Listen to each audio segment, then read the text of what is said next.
Un libro que estaba leyendo habla de este hombre, es un presidente de un seminario que fue a un viaje a California. Y estaban subiendo una montaña y llegaron hasta el lugar más alto de esa zona de Estados Unidos, que se llama Mount Whitney, o el Monte Whitney. Mide 14.495 pies de altura. Y alguien que estaba con él en ese momento, mientras veían la gloria del paisaje, el horizonte y todo lo que se abría ante él en la altura tan grande de esta montaña, alguien le dijo: oye, ¿sabes qué? Hay algo curioso, que apenas a 80 millas de aquí, a 80 millas, hay otro lugar muy importante que se llama Death Valley, el Valle de la Muerte se llama. Y está a 280 pies bajo la altura del mar. O sea, es uno de los lugares más bajos de todo el mundo. Y hay un calor ahí tan fuerte que puede llegar a 134 grados en la sombra. Y en esa altura es perpetuamente frío. Entonces él podía ver todo lo que estaba en ese lugar tan alto y el frío constante, y decir: apenas aquí cerca estaba el lugar más bajo, constante calor, insoportable. Algo así es lo que Pablo, el apóstol Pablo, está haciendo con nosotros y con sus lectores en Efesios capítulo 2, del 1 al 10. El primero nos lleva a las partes más profundas del pecado, de nuestra muerte espiritual, de cuán terrible condición estábamos antes de Cristo, de recibir la gracia de Dios. Y después nos sube a las alturas sublimes de la gloria de Cristo en el cielo, y la salvación y las riquezas que nos ha dado. Nos lleva a nuestro punto más bajo y a nuestro punto más alto en tan solo unos versículos. Y todo esto está enfocado en un tema que es el tema de la gracia de Dios. La gracia de Dios. Entonces hoy profundizaremos qué es la salvación por gracia. ¿Qué significa que somos salvos por su gracia? Y ese es el título del mensaje de hoy: salvos por su gracia. Y para esto vamos a estar respondiendo 4 preguntas. Estar respondiendo 4 preguntas para entender qué es lo que Pablo nos está diciendo en este texto. Vamos a comenzar con la primera pregunta. La primera pregunta es: ¿qué es la gracia de Dios? Y en esta pregunta quizá no lidiamos con mucho texto. Es una pregunta que necesitamos responder antes de comenzar a estudiar nuestro texto. ¿Qué es esto de la gracia de Dios? Te puedo decir primero lo que yo pensaba que era. Lo que yo pensaba que era antes de ser cristiano, cuando empezaba a conocer acerca de Jesús. Yo pensaba que la gracia era dar gracias con S al final, ser agradecido por algo. También en un momento cuando me preguntaron: ¿en serio sabes qué es gracia? Yo pensé, quizá es ese tipo de comportamiento con gracia o con carisma. Y entendí que estas formas de usar la palabra quizás son comunes, pero no es lo que la Biblia está tratando de decir. El concepto bíblico de la gracia de Dios es uno de los conceptos más profundos de toda la Biblia. Y muchos dirían que es lo que separa al cristianismo de todas las religiones del mundo. La gracia. ¿Qué es la gracia? Vamos a responder a esta pregunta entonces. Quiero darte algunas definiciones que encontré que me han ayudado bastante.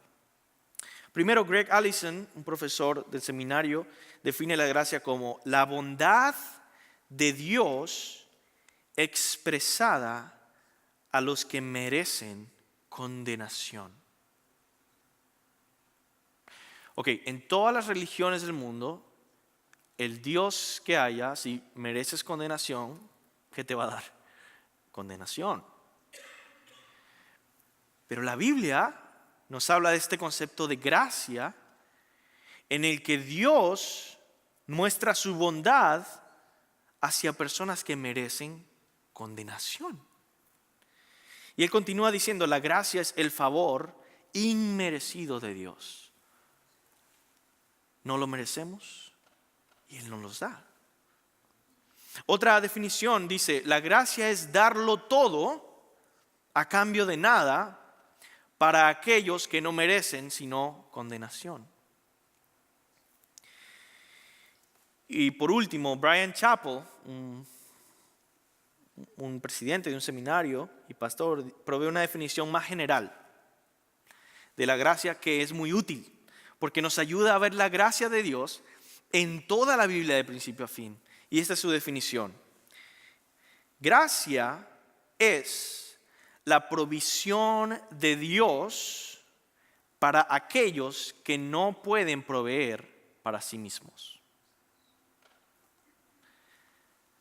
Esa es la definición que más vamos a estar usando en el mensaje de hoy. Gracia es la provisión de Dios para aquellos que no pueden proveer para sí mismos. Y esto lo vemos en toda la Biblia de principio a fin. Y déjame ir rápidamente por toda la Biblia contigo y mostrándote esto. Comenzamos con el jardín del Edén, ¿verdad? Adán y Eva pecan y son exiliados. Pero Dios muestra su gracia cuando promete proveer un futuro salvador que va a derrotar a la serpiente. Ellos no podían proveer para sí mismos. Y Dios promete proveer un salvador de la simiente de la mujer, de Eva, para derrotar a la serpiente, que es Cristo Jesús. Y luego seguimos con el arca de Noé, donde Dios proveyó un medio de salvación, el arca, a Noé, que no tenía forma alguna de proveer rescate para sí mismo. También nosotros seguimos adelante y vemos a Abraham, donde Dios provee de tantas formas diferentes, ¿verdad? Vemos que con Abraham Dios primeramente le provee un hijo. Le provee un hijo a personas que es imposible para ellos concebir un hijo. Y luego Dios, después de proveer un hijo, le dice a Abraham que vaya a sacrificar a Isaac. Y recuerdan en esa historia, mientras van en el camino a sacrificar a Isaac, y dice, ¿dónde está el cordero para ser sacrificado? Y Abraham le responde, bueno, Dios proveerá el cordero.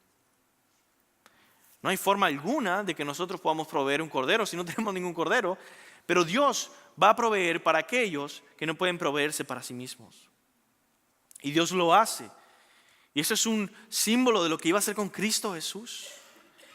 Y vemos a José, ¿verdad? Encarcelado, vendido como esclavo, y Dios le provee libertad de una manera sobrenatural. Y le provee estar en una de las posiciones sociales más importantes en Egipto,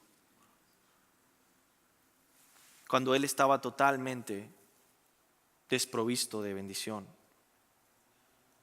Luego vemos que crece el pueblo de Israel y es esclavizado por el faraón. Y Dios provee libertad para un pueblo que no puede liberarse por sí mismo, con plagas en Egipto y con Moisés para liberarles. Y después de eso ellos salen al desierto. ¿Y qué hace Dios? En el desierto, donde no hay comida, donde no hay agua, Dios provee para aquellos que no pueden proveer para sí mismos, dando el maná del cielo mismo y agua de la roca. Luego llegan a la tierra prometida, Moisés muere Josué viene. Y Dios provee victoria tras victoria, victorias sobrenaturales al pueblo de Dios en la tierra de Canaán. Y luego se establece el pueblo y Dios provee reyes y profetas para hablar y guiar a su pueblo. Y vemos después que hay pecado en Israel y hay un exilio. Y es el exilio a Babilonia.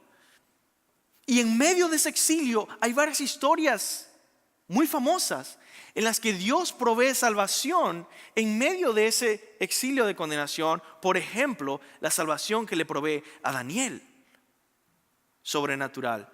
Una salvación que él no podía proveer para sí mismo. Con leones, a sus amigos, ¿verdad? Tirados al fuego. A Esther misma. Dios proveyendo por medio de Esther salvación al pueblo judío en este tiempo de exilio.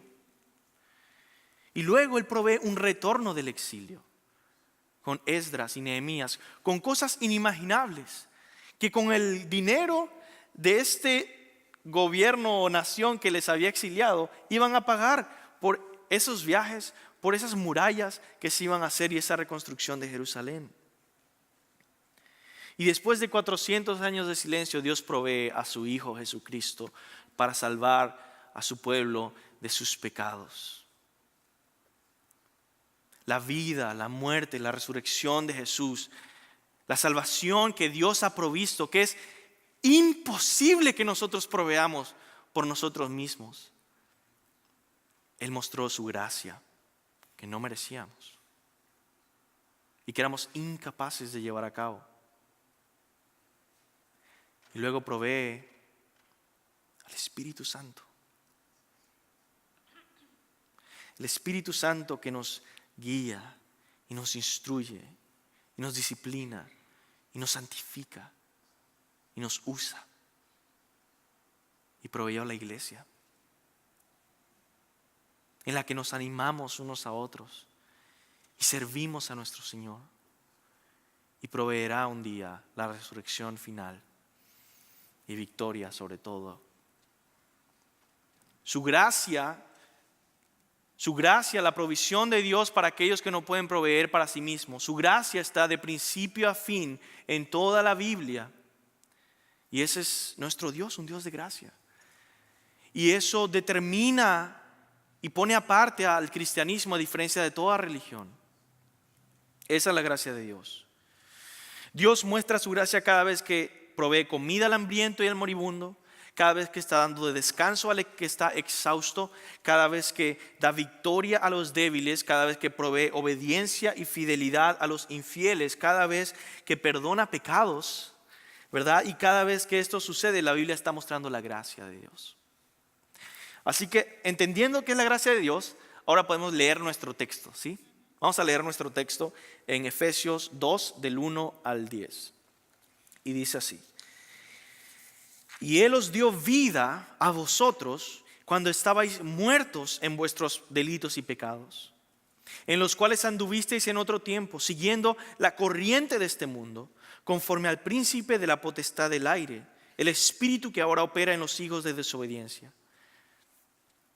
entre los cuales también todos nosotros vivimos en otro tiempo, en los deseos de nuestra carne, haciendo la voluntad de la carne y de los pensamientos. Y éramos por naturaleza hijos de ira, lo mismo que los demás. Versículo 4. Pero Dios, que es rico en misericordia, por su gran amor con que nos amó, aun estando nosotros muertos en pecado, nos dio vida juntamente con Cristo. Por gracia sois salvos. Y juntamente con Él nos resucitó y asimismo nos hizo sentar en lugares celestiales con Cristo Jesús, para mostrar en los siglos venideros las abundantes riquezas de su gracia en su bondad para con nosotros en Cristo Jesús. Versículo 8. Porque por gracia sois salvos por medio de la fe. Esto no es de vosotros, Es don de Dios. La palabra don ahí es regalo, es un regalo de Dios. No por obras para que nadie se gloríe. Porque somos hechura suya, creados en Cristo Jesús para buenas obras, las cuales Dios preparó de antemano para que anduviésemos en ellas. Ahora sí vamos a enfocarnos en el texto y entender este texto con la segunda pregunta del versículo 1 al 3. Y la pregunta es: ¿quién soy sin la gracia de Dios? Pablo primero nos lleva a lo más profundo de lo que éramos, antes de llevarnos a lo más alto de lo que somos en Cristo. ¿Quién soy sin la gracia de Dios? ¿Te has hecho esa pregunta alguna vez?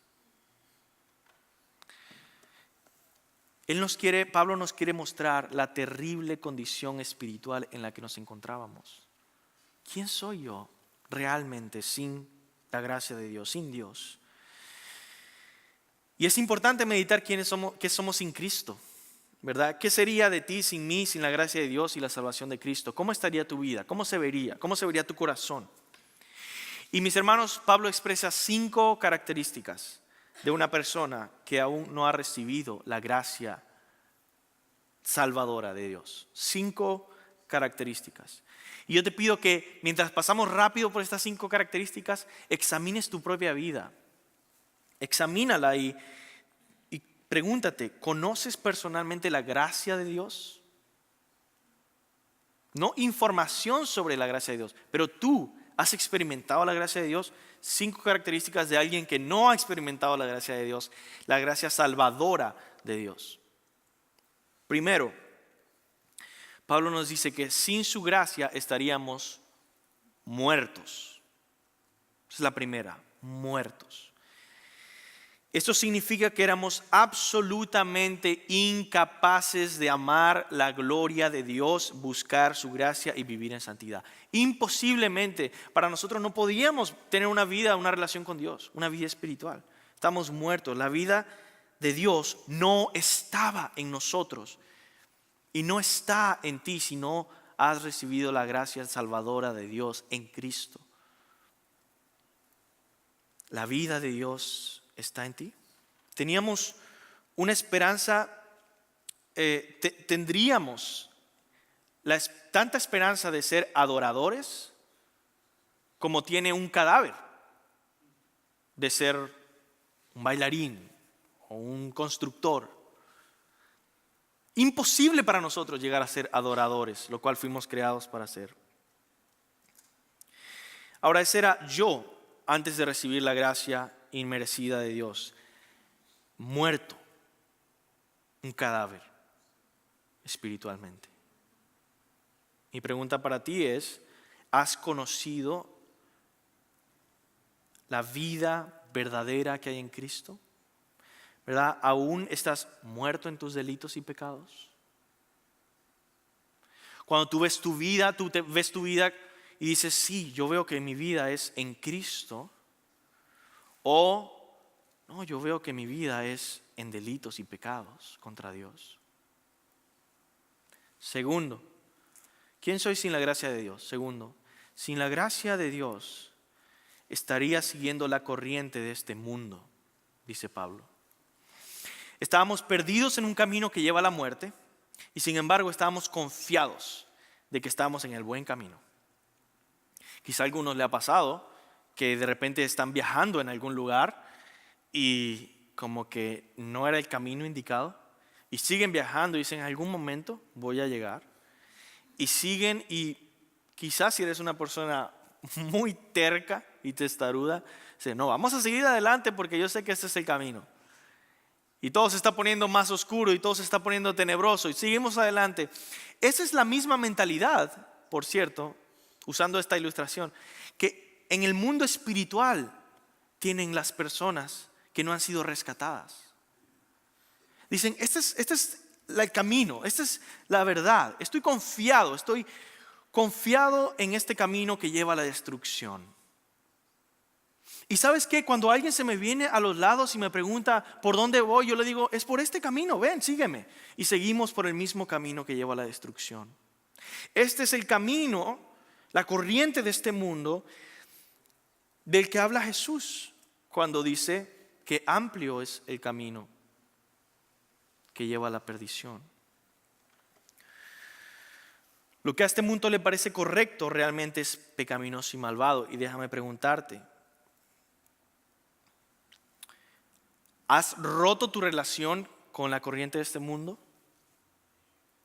Con lo que a este mundo le parece, eso está bien.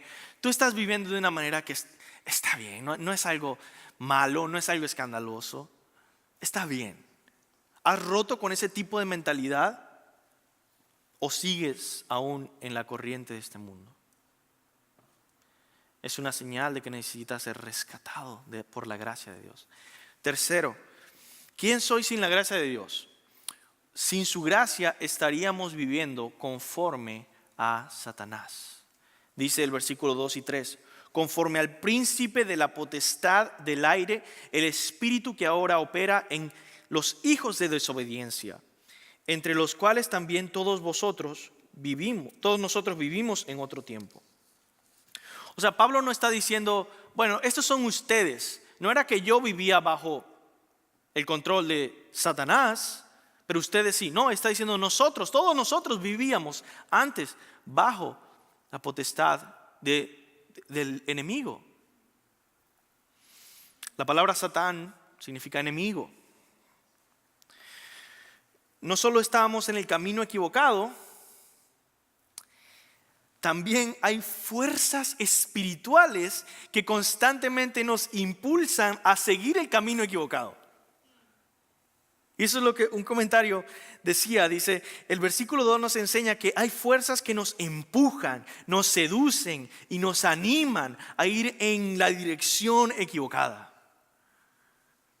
No solamente soy yo y mis amigos, es que literalmente la Biblia nos dice que Satanás y los demonios están animándonos a seguir firmes en el camino de la destrucción. Satanás obra en las personas que están conformes con su estilo de vida mundana y dicen, yo no quiero arrepentirme. Y no quieren reconocer por nada del mundo la necesidad de arrepentimiento y de salvación. ¿Estás bajo esa influencia? ¿Ese es tu estilo de vida? Cuarto, ¿quién son en sí la gracia de Dios? Bueno, sin su gracia estaríamos viviendo en los deseos de nuestra carne, dice Pablo. Estaremos viviendo en los deseos de nuestra carne. ¿Qué significa esto? Eso significa hacer lo que le urge a nuestra carne y a nuestra mente. Fíjense lo que dice el versículo, incluye la mente. No es algo físico, corpóreo, que la carne es mala. Es que todo nuestro ser está lleno de pecado y somos muertos como un cadáver. Y hay deseos en nuestra carne y en nuestra mente que si nosotros somos obedientes, fieles a lo que le urge a nuestra carne y a nuestra mente, mostramos de que estamos perdidos, ¿verdad? Y eso éramos todos nosotros. Déjame desviarme un momentito de eso y decirte, si tú eres cristiano, es decir, no si tú tienes el nombre de cristiano, te llamas cristiano, te dices tú mismo eres cristiano, si la gracia salvadora de Dios ha llegado a tu vida, has creído en la muerte sustitutoria de Cristo por tus pecados, eres perdonado de tus pecados, tienes un nuevo corazón, eres un hijo de Dios verdadero. Y tú estás en un pecado y tu mentalidad es, yo nunca voy a salir de este pecado. Estás negando absolutamente la palabra de Dios. Esa no es la descripción de un hijo de Dios. Más bien, tu mente debe ser, Pablo me está diciendo, nosotros éramos esclavos, obedientes, fieles a los deseos de nuestra carne y de nuestra mente. Éramos. O sea que hemos sido liberados. Yo soy libre y no tengo, ni debo, ni quiero vivir una vida en obediencia a la carne y a la mente pecaminosa. Yo he recibido la gracia de Dios y el Espíritu Santo para vivir en libertad. La libertad de la santidad. Y quinto, ¿quién somos sin su gracia? Sin su gracia seríamos hijos de ira, dice Pablo. Hijos de ira, de la ira de Dios. El Salmo 5:5 dice: los insensatos no estarán delante de tus ojos. Aborreces, Dios, tú aborreces a todos los que hacen iniquidad. Y Dios en toda su santidad y su justicia se manifiesta con la ira santa de Dios ante el pecador. Somos como criminales ante un juez perfectamente justo. No podemos seducir a este juez, no podemos comprarlo, no podemos sobornarlo, no podemos hacer que nuestra sentencia sea más corta por favores especiales. Dios es perfectamente justo y santo. ¿La ira de Dios aún está sobre ti? Ahora, todo esto somos, mis hermanos, sin la gracia de Dios. Un muerto que no puede proveer para su propia vida. Un criminal que no puede llevar a cabo su propio perdón. Un esclavo del enemigo, de Satán, que no puede liberarse a sí mismo. No podemos proveer para nosotros mismos lo que más necesitamos. Debemos ser rescatados. No podemos hacerlo. Y ahí es donde entra la gracia de Dios.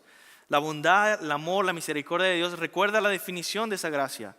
Gracia es la provisión de Dios para aquellos que no pueden proveer para sí mismos. Si somos un cadáver, si somos un esclavo, no podemos proveer para nosotros mismos. Por lo tanto, necesitamos esa provisión de Dios que no puedo proveer para mí mismo. Eso fue lo más hondo de donde Pablo quiere llevarnos y mirar nuestra condición espiritual sin la gracia de Dios, sin Cristo. Y hacernos sentir, y si te has sentido incómodo por ese momento, eso es lo que Pablo quiere.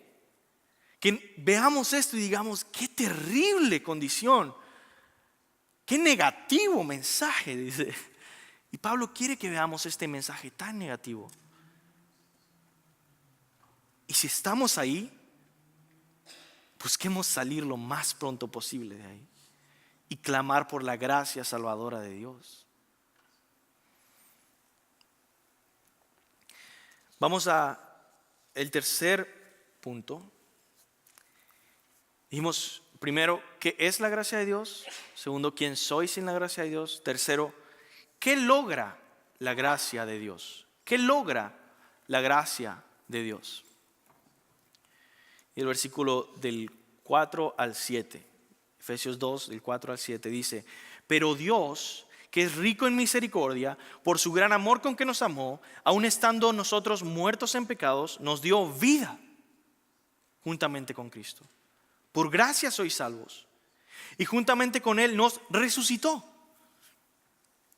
Y asimismo nos hizo sentar en los lugares celestiales en Cristo Jesús, para mostrar en los siglos venideros las abundantes riquezas de su gracia en su bondad para con nosotros en Cristo Jesús. Eso es la palabra de Dios. ¿Cómo empieza ese versículo 4? Si tú ves en tu propia Biblia cómo comienza ese versículo 4. Comienza diciendo, pero Dios. Esta pequeña frase contiene todo lo que hizo la diferencia en nuestras vidas si tú has sido salvado por la gracia de Dios. En esta pequeña frase está contenido toda la gloria de nuestra salvación, la bondad inmerecida de nuestro Dios, el rescate que necesitábamos.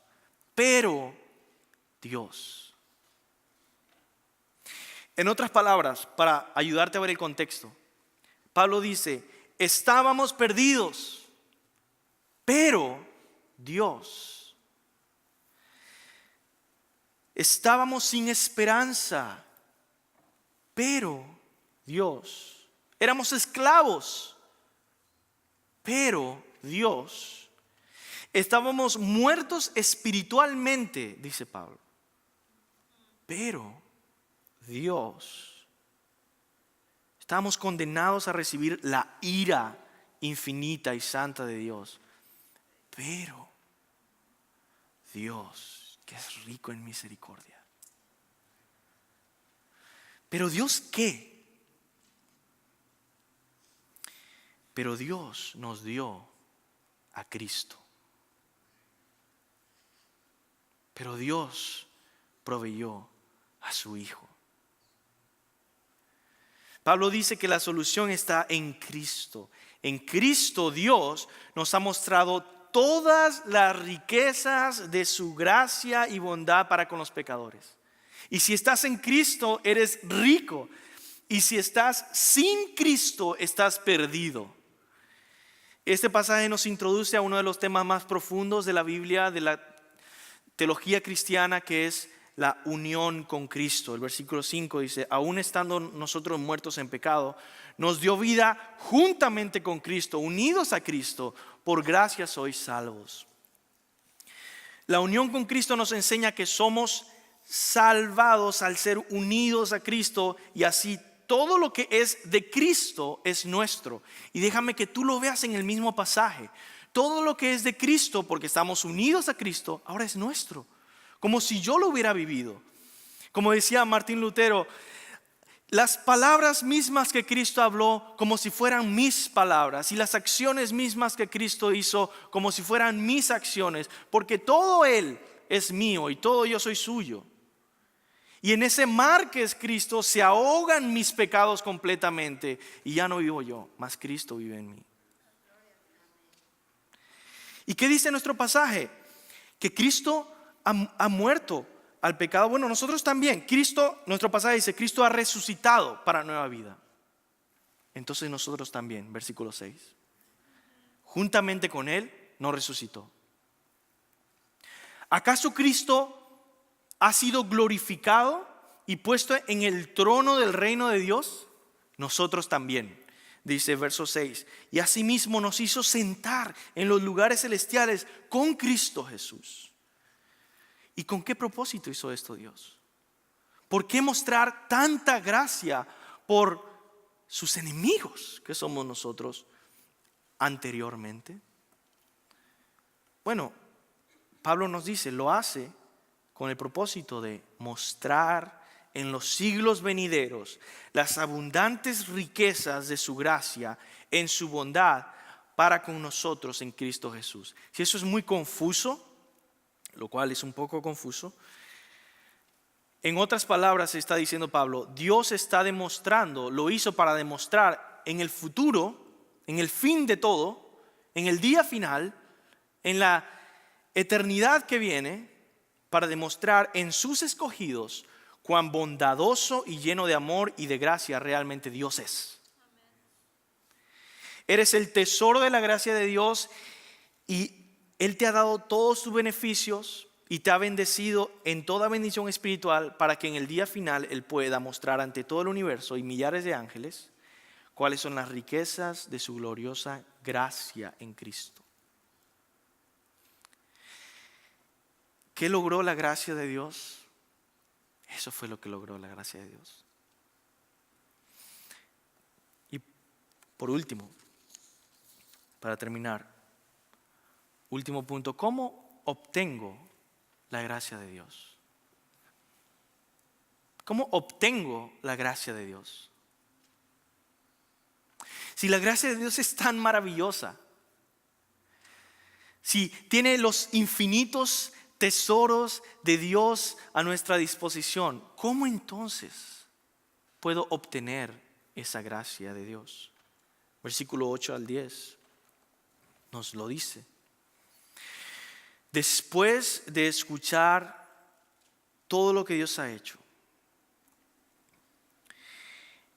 la respuesta a la pregunta, ¿cómo obtengo esta gracia? La respuesta a esta pregunta es, no puedes comprarla, no puedes ganártela. No puedes arrebatarla, no puedes demandarla.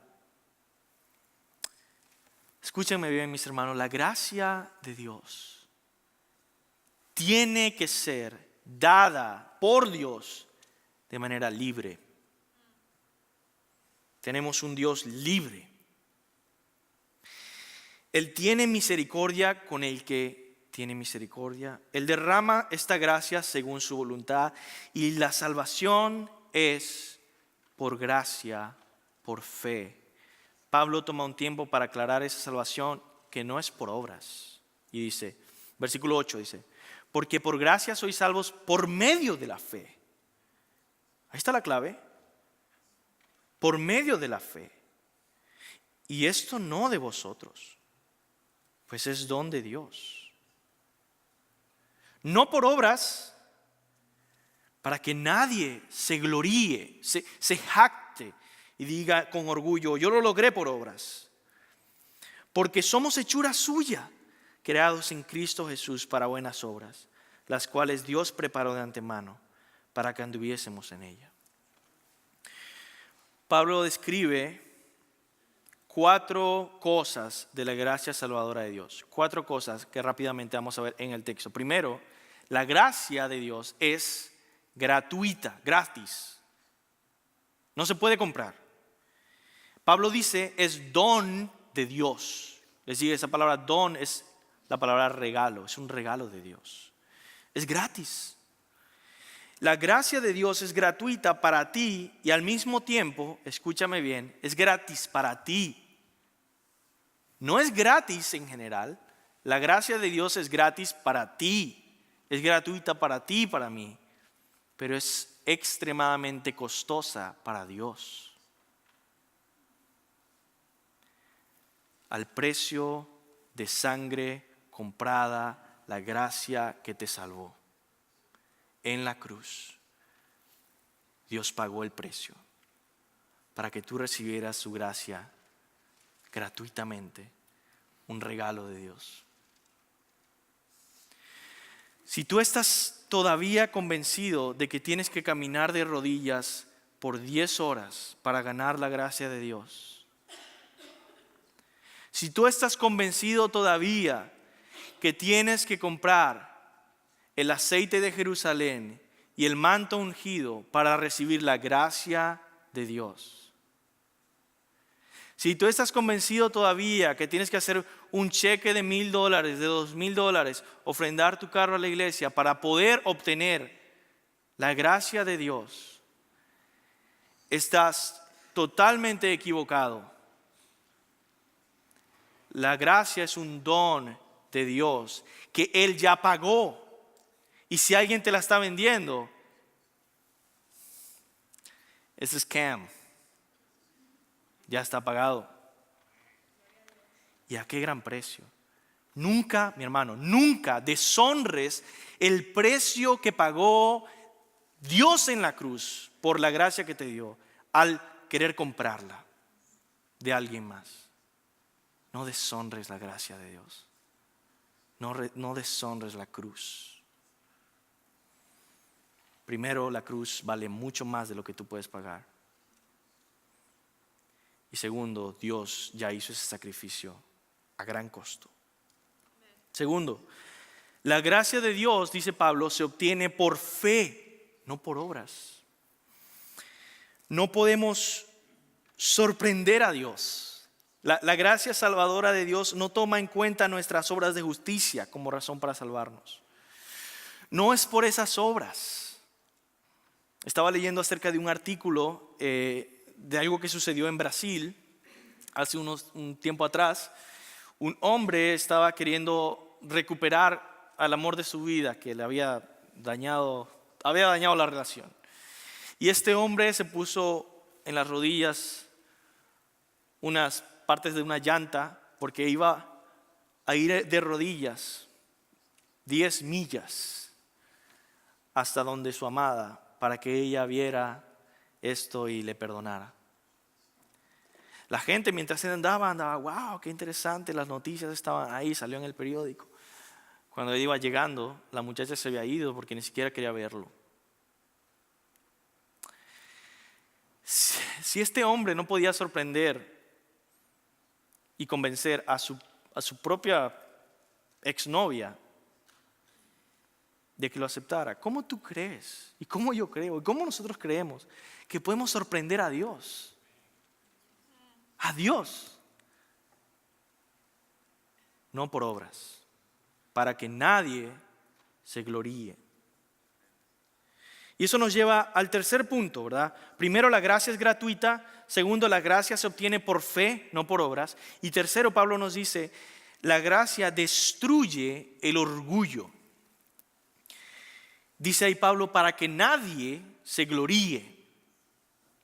La gracia siempre produce humildad y gratitud. Y si la gracia se pudiera obtener por hacer buenas obras, esa persona llegaría al cielo y diría, qué destreza y qué habilidad tuve para poder ganar esta salvación.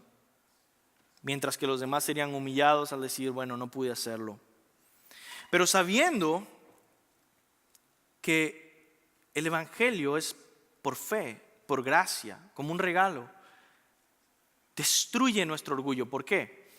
Porque el evangelio dice, tú no puedes, tú has fracasado. Y nadie va a poder comprar esta salvación, no por obras.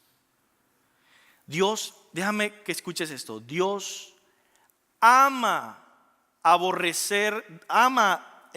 humillar al soberbio. Una y otra vez en la Biblia, en el Antiguo y en el Nuevo Testamento, Dios ama quebrantar el orgullo del soberbio, del orgulloso, del pedante. El soberbio, por supuesto, representado en última instancia en Satanás mismo. Pero el evangelio humilla a todos y glorifica solo a Dios. Es solo por gracia, no por obras. Esa gracia produce humildad. Y si tú dices, yo he sido salvado por gracia y eres un orgulloso, no es cierto. Estás equivocado, estás engañado. La gracia produce humildad. Si no, nunca has entendido la gracia y nunca has entendido el evangelio. Y finalmente la gracia produce buenas obras. Es el último versículo, el versículo 10. Versículo 10 nos dice, porque somos hechura suya, creados en Cristo Jesús para buenas obras, las cuales Dios preparó de antemano para que anduviésemos en ella. Es interesante esta parte de preparó de antemano. Me estás diciendo que, no soy salvo por obras, soy salvo por gracia, gratis, por fe. Pero digo, si yo vivo como cristiano, salvado, aceptado por Dios, si yo vivo y hago estas buenas obras, por lo menos no puedo decir, ahora yo las hice. Yo las hice y yo te las di. Y dice Dios, no. Como cristiano, incluso las buenas obras que tú estás haciendo y vas a hacer, Dios dice, sí, esas obras que tú hiciste, yo te las di. Yo las planeé de antemano. Las hiciste porque yo hice que tú las hicieras. Por lo tanto, no hay absolutamente nada de lo cual enorgullecerse y decir en humildad, cuán grande gracia has hecho por mí. Incluso si estamos creciendo nosotros en buenas obras y estamos siendo generosos con la iglesia y con nuestros hermanos en necesidad, decir, wow, estoy siendo mejor. Dice, no, ¿sabes qué? Si Dios no hubiera preparado de antemano esa buena obra para ti, tú no lo harías. Oh, wow, la gracia produce buenas obras. La gracia de Dios nos transforma de adentro afuera. Dios es tan bueno que no quiere dejar que quedemos en pecado. Él nos va a dar libertad, la libertad de vivir en santidad. Y déjame terminar con una historia para ti, mi hermano. Es un profesor del seminario. Él adoptó una niña. Y esta niña tenía una historia difícil. Tenía una historia difícil de que había sido adoptada por otras familias de foster care. Algo que él se dio cuenta con las historias fue que la familia anterior que esta niña tenía, cada vez que iba a Disney World, no la llevaba a ella. Llevaba a los demás hijos, que eran naturales, pero a la hija adoptada no la llevaban. La dejaban en el cuidado de otra persona y se iban a Disney World. Y esto había pasado varias veces con esta familia anterior. Y ella estaba traumada por esto. Adoptada esta niña, ellos se dieron cuenta de esto y dijeron, bueno, vamos a planear un viaje familiar y vamos a ir a Disney World y vamos a ir con ella. Y cuando estuvieron un poquito hablando y discutiendo acerca de esto, se dieron cuenta de que esta niña estaba convencida de que la razón por la que sus padres anteriores, que los habían adoptado antes, no la llevaba a Disney World era porque ella se portaba mal. Y esto hizo algo en ella, raro, que empezó a reaccionar portándose terrible cuando se enteró que iban a ir a Disney World. Vamos a hacer un viaje familiar a Disney World, terrible. Y cada día que se acercaba más, peor se comportaba. Y por supuesto, empezaba a robar algunas cosas, empezaba a decir malas palabras, a herir a sus otras hermanas y hermanos. Y en este momento llega un punto tan terrible, ¿no? Y el padre adoptivo, hermano cristiano, profesor del seminario, la toma, ¿verdad? Y le dice, oye, ¿qué pasa? Vamos a hablar, ¿por qué te estás comportando así? Y dice la niña, ya sé qué vas a hacer. No me vas a llevar a Disney. Y él se puso a pensar, bueno, puedo usar esto para decirle, bueno, si te sigues portando así, pues no te voy a llevar a Disney. Para que se empiece a portar mejor. Pero se dio cuenta de que eso no era lo mejor.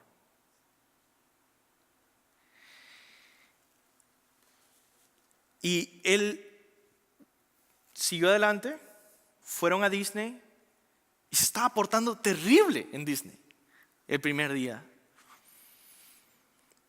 Luego llegó la noche y dice, esa noche en nuestra habitación del hotel, ella se comportó muy diferente.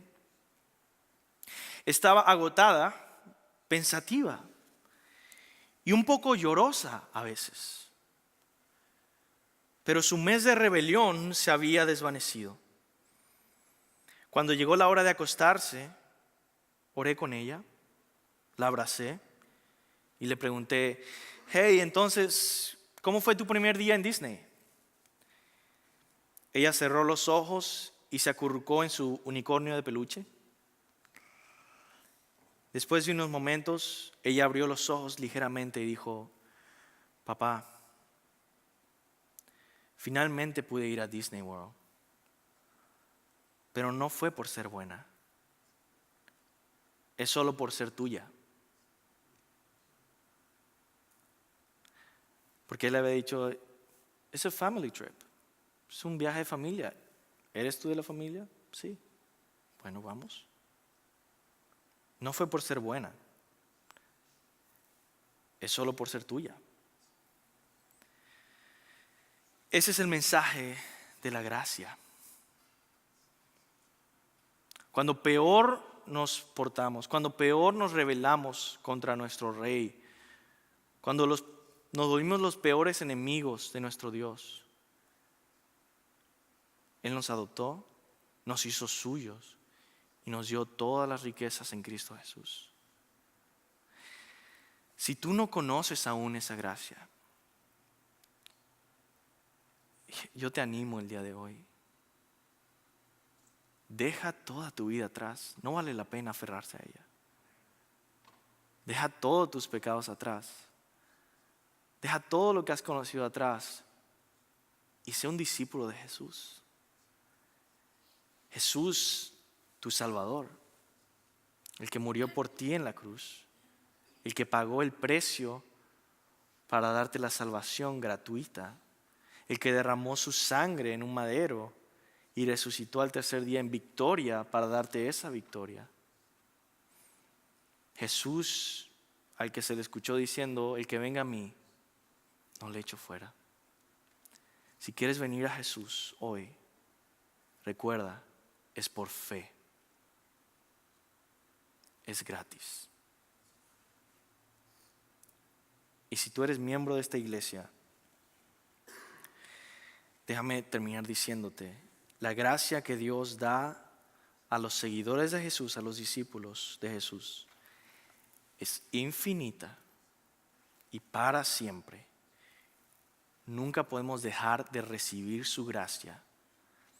Así que obedezcan lo que dice el apóstol Pedro y crezcamos, miembros de Highview en español, crezcamos en su gracia. Nunca dejemos de recibirla.